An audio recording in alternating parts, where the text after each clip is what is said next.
Well, next week's planned executions are the result, of course, of federal convictions. But the state of Indiana still has the death penalty as well. In 2005, Terre Haute resident Bill Benefiel was put to death after some horrific crimes that involved kidnapping, torture, and rape. Here's a look back at that case. But we do want to warn you that some people might find these details disturbing. Bill Benefiel, the last man from Terre Haute executed by the state of Indiana. He kidnapped two women, raped them multiple times, one more than 60, and eventually suffocated the other by supergluing her nose and mouth shut. She died when she simply could no longer breathe.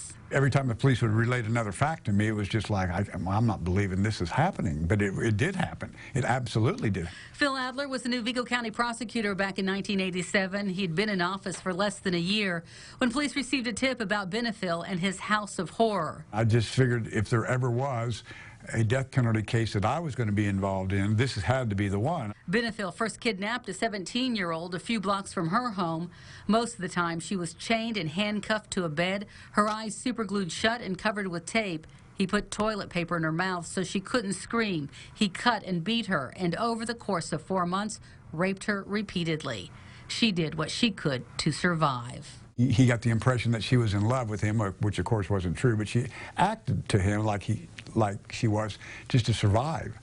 And of course that was very smart on her part. During those same months, Benefiel also kidnapped a young mother named Dolores Wells. He raped and beat her and eventually killed her. He took super glue and put it in Dolores's nose and then pinched her nose shut and then wrapped her face with duct tape, then took her out into a remote area of the county and buried her. Whether she was alive or not that time, we don't know, but she suffocated to death. Due to pretrial publicity, a jury chosen from the Evansville area and brought to Vigo County. The pressure on the prosecutor was intense. The public wanted a conviction, and so did the surviving victim.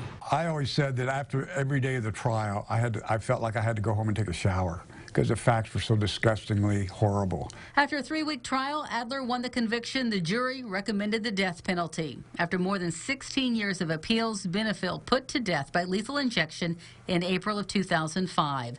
The state says his last meal was a pizza, Italian beef sandwich, 4 pints of ice cream, and 12 sodas. When asked if he had any final words, he said, "No, let's get this over with. Let's do it."